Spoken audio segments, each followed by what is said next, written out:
ዕውቀት ኃይልን ይሰጣል፣ ማንነትህ ግን ያስከብራል፣ ወንድ ያረጋል። በዚህን ጊዜ በሰዎች ዘንድ የሚከበሩ ሰዎች ጥቂት ናቸው። በሚያሳዝን ሁኔታ አንተ ከነዛ ሰዎች መሃል አንዱ አይደለም። ማንም አያከብርም፣ ማንም ስላንተ አይጨነቅም። ይህ የሚሆንበት ምክንያት መጀመሪያ ለራስህ ክብር ስለሌለ ነው። በሰዎች ዘንድ መፈራትና መከበር ከፈለግ ማንነትህን ካሁኑ ማክበርና ማስተካከል ይኖርብሃል። ራስን የማትወደው ከሆነ፣ በራስ ላይ መጥፎ ሱሶችን የምትጠቀም ከሆነ፣ ሴጋ የምትመታ ከሆነ፣ ህልም ከሌለ ሰዎች አያከብሩ፣ ይንቁሃል። በሚገርም ሁኔታ እዚህ ምድር ላይ ሁለት ነገሮችን አጥብቀህ ትፈልጋለህ፣ መወደድና መከበርን። በሚያሳዝን ሁኔታ ግን ሁለቱንም አላገኘህም። ይህ የሚሆንበት ምክንያት እኔ የምናገራቸው ነገሮች ስለማታቅ ነው። በህብረተሰቡ ዘንድ የማትከበር ከሆነ ትልቅ አደጋ ውስጥ ነህ። በሚያሳዝን ሁኔታ ደግሞ ክብርን የምታጣበትን ቦታ አውቀዋለሁ። ስለዚህ ወደ ኋላ ተመልሼ ልንገርህ፣ ይህ ልጅ ወይም ይህ ሰውዬ አንተ ነህ። የምታፈቅራት ልጅ ለማናገር ስትሄድ ምን ማለትና ምን ማናገር እንዳለብህ ስለማታቅ ያቺ ልጅ ትንቃለች፣ ትስቅባለች፣ ለአንተ ክብር አይኖራትም። በዛን ጊዜ አንተ በራስ መተማመንህ ይወርዳል፣ ይቀንሳል፣ ለራስ ያለህን ክብር ታጠዋለህ። በጎን ደግሞ ትምህርት ቤት ውስጥ ብዙ ተማሪዎች ሙድ ይዙብሃል። በለበስከው ነገር፣ በምታወራው ነገር ይስቁብሃል። ትምህርት ቤት ውስጥ ማንም ላንተ ክብርም ሆነ ፍቅር የለውም። ከዚህም ነገር አልፎ ራሱ በግሩፕ ተሰብስበው ያሰቃዩሃል፣ ይመተዋል፣ ይደበድበዋል፣ ያስፈራሩሃል። በቃ እነሱን ስታይ እንድትፈራና እንድትሸሽ አድርገዋል። በሴት ፊት ሙድ ይዙብሃል፣ ይቀልዱብሃል። ክብርን ሰዎች ፊት ለፊት፣ ሴቶች ፊት ለፊት ያወርዱታል፣ ያረክሱታል። ይህ ነገር ዕለት በዕለት እየቀጠለ ውጪ ሞተም ስራም ጀምረም ራሱ የሚያከብርና የሚፈራ ሰው የለም።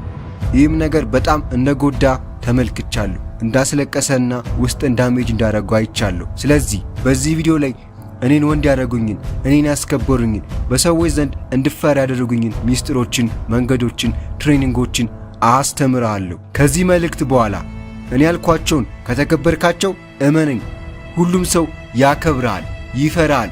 ስለዚህ እስከ መጨረሻው አዳምጠኝ። አንደኛው፣ ማንንም እንዳትፈራ።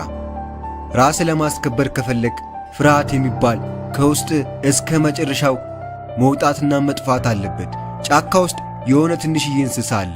በማንኛውም እንስሳ የማይበላና የማይደበደብ ሆኒ ባጀር የሚባል ይህ እንስሳ በጣም ትንሽ ከመሆኑ የተነሳ ውሻ ራሱ ይበልጠዋል። ነገር ግን ይህ እንስሳ ምንም ያህል ትንሽ ቢሆን ራሱን ማስከበር ይወዳል። ለምን አንበሳ አይሆንም ጅብ? እሱ ግድ አይሰጠውም። እስከ መጨረሻው እስትንፋሱ ድረስ መጣላት ካለበትም ይጣላል።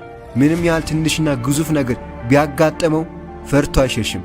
የአቅሙ ተጠቅሞ ይጣላል፣ ይደባደባል። እስከ መጨረሻው እስትንፋሱ ድረስ የሚጣላ የሚደባደብን ነገር ማንኛውም ነገር ወይ ማንኛውም ሰው አይጋፈጠውም።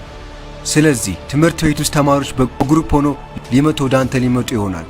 ሰዎች ክብርን እየነኩት፣ እያጣጣሉት፣ እየሰደቡ፣ እያበሳጩ ይሆናል።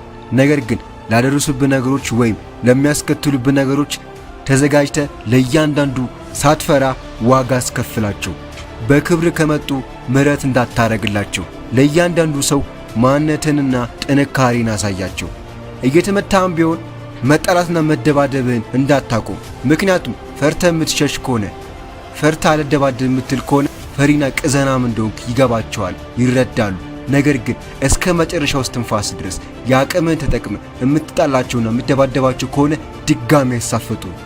ስለዚህ ከአሁኑ ራስህን ለእንደዚህ አይነት ነገሮችን ዝግጁ ማድረግ ይኖርብሃል። ስፖርት መስራት መጀመር ይኖርብሃል። ሰውነትን ለማጠንከር ቦክስ መለማመድ ይኖርብሃል። ራስህን ለመጠበቅ እነሱን መጋፈጥ ይኖርብሃል። እነሱን መጠላት ይኖርብሃል። እነሱን መደባደብ ይኖርብሃል። ነገር ግን ክብርን ካልነኩ ከነሱ ጋር ጥል ውስጥ እንዳትገባ። ነገር ግን በክብር ከመጡ ምሕረት እንዳታረግላቸው፣ ማንንም እንዳትፈራ። 2 ተቀባይ አለመሆን። ክብርን ከሚያሳጡ ነገሮች አንዱ በችሎታ ወይ ደግሞ በህልም ተቀባይ አለመሆን ነው። በዚህን ጊዜ አንተን ማን ነው የሚያምንክ? ማን ነው የሚያከብርክ? ኢቨን ቤተሰቦች ሁላ ካንተ አፍ በሚወጣው ነገር አይተማመኑ። ለጓደኞችን በምትነግራቸው አሪፍ ሐሳብ ይስቁብሃል።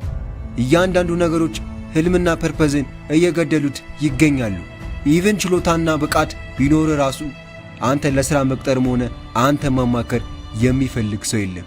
ይህም የሆነበት ምክንያት አንተ ሪጀክት ስለማታረጋቸው ነው።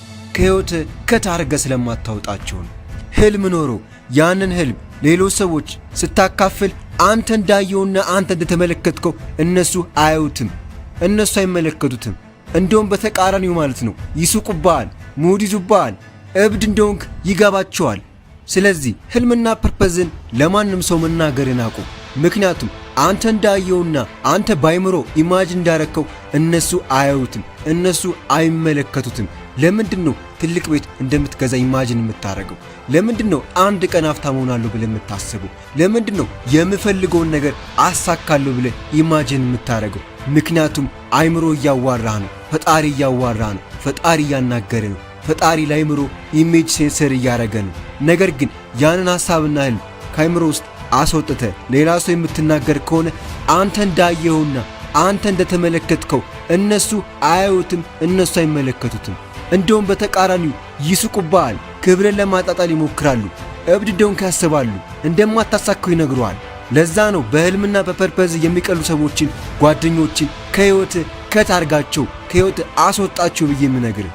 ስኬታማ እስክትሆን ድረስ ለቤተሰቦችም ሆነ ለጓደኞችም ሆነ አቅራቢያ ላሉ ሰዎች መናገር የለብም። ድምፅን አጥፍተ መስራትና ማድረግ ያለብን ነገር ሰርተ ስኬታማ ስትሆን ያኔ ስኬት ይናገራል፣ ስኬት ያወራል። አስታውስ፣ እውነተኛ ወንድ መሆን ከፈለክ ድምፅን አጥፍተ ማንም ሳይመለከት የምትሰራው ነገር ነው እውነተኛ ወንድ የሚያስብልህ። ስለዚህ ክብርን ማስጠበቅ ከፈለክ፣ ማንነትን ማሳደግ ከፈለክ ለማንም ሳትናገር ለማንም ሳታወራ ራስ አድርገው ራስ ጨርሰው። ያኔ ስኬት ክብርን ከፍ ያደርግልሃል። ሶስተኛው ስህተት እንደሆኑ አሳያቸው። ሁሉም ሰው ክብርን ሲነኩት ግድ እንዳይሰጥ የእነሱ ስሜት እንጂ የአንተ ስሜት አይደለም።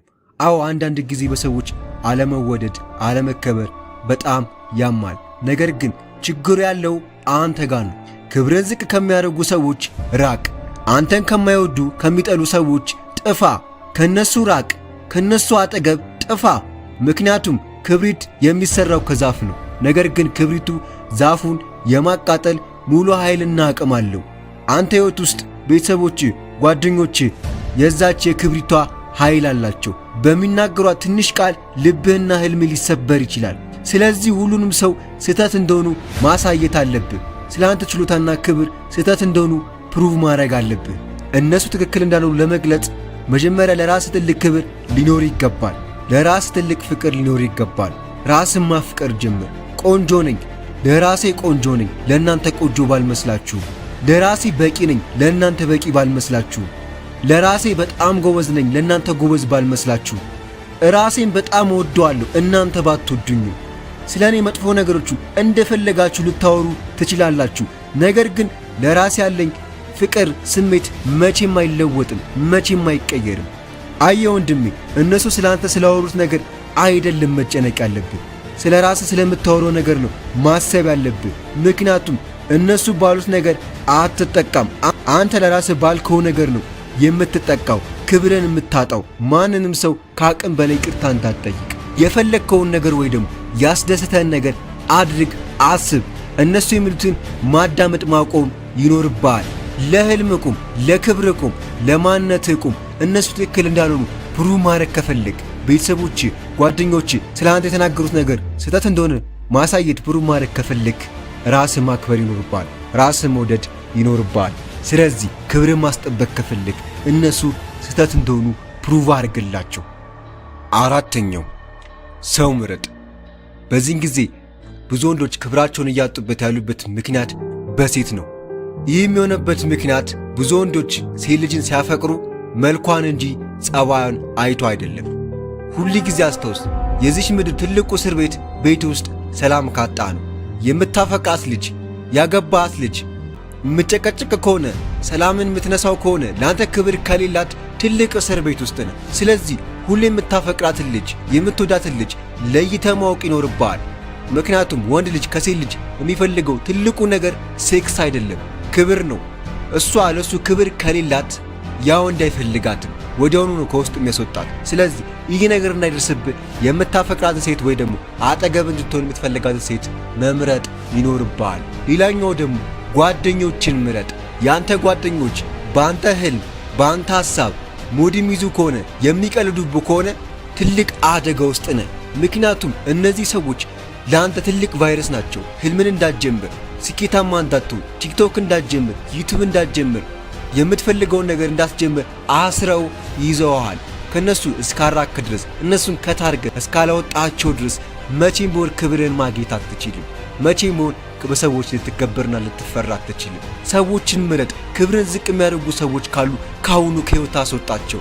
ስሜትን የሚረብሹ ሰዎች ካሉ ካሁኑ ከህይወት አስወጣቸው። በከፋና ሐዘን ውስጥ በሆንክበት ሰዓት አጠገቡ የማይሆኑ ሰዎች ካሉ ካሁኑ ከህይወት አስወጣቸው። አንተን የማይረዱ ሰዎች ካሉ ካሁኑ ከህይወት አስወጣቸው። አንተን የሚጨቀጭቁ ሰዎች ካሉ ካሁኑ ከህይወት አስወጣቸው። አያስፈልጉም። እንደዚህ አይነት ሰዎች ናቸው ህይወትን፣ አመለካከትን የሚገሉ።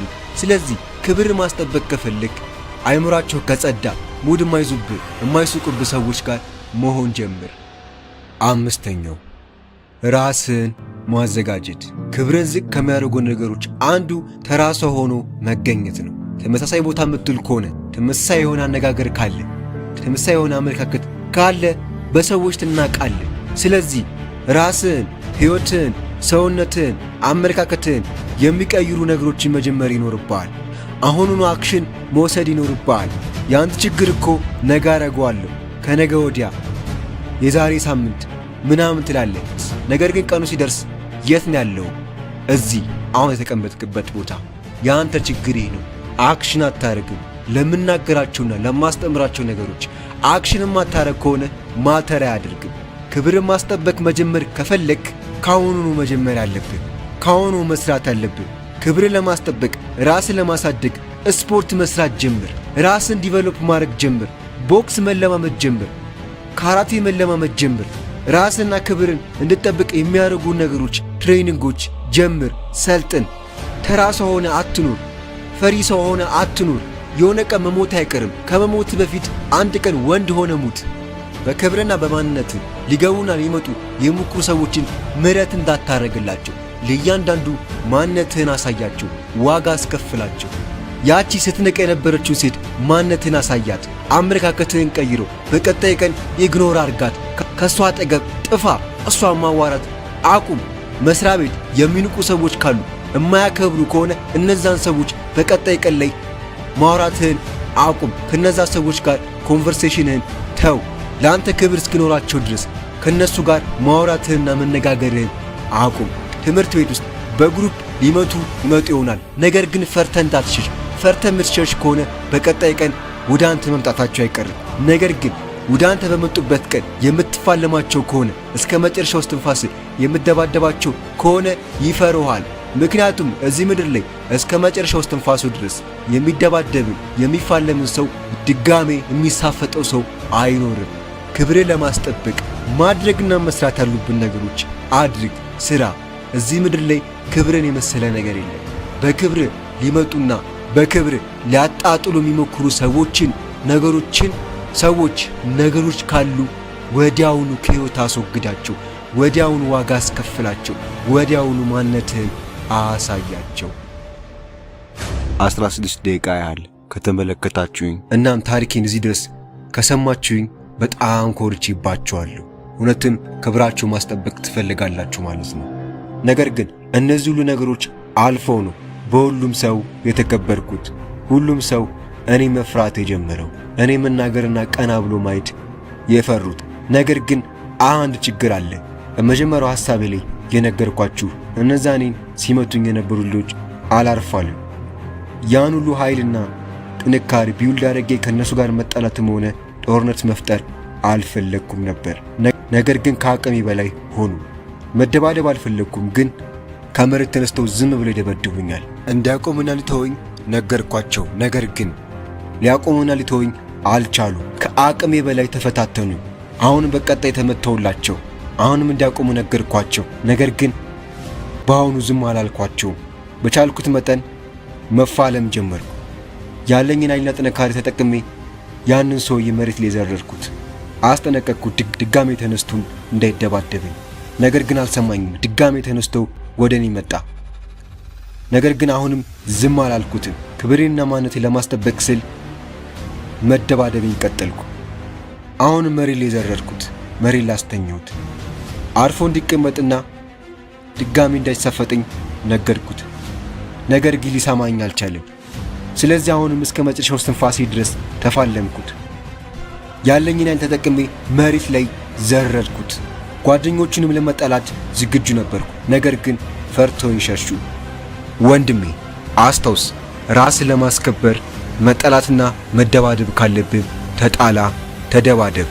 ግን ክብርን ለማስጠበቅ እንጂ ዝም ብለህ እንዳትጣላ፣ ዝም ብለህ እንዳትደባደብ። ምክንያቱም ካራቴ፣ ቦክሲንግ፣ መደባደብ ጥቅሙ ክብርንና ራስን ለመጠበቅ ነው።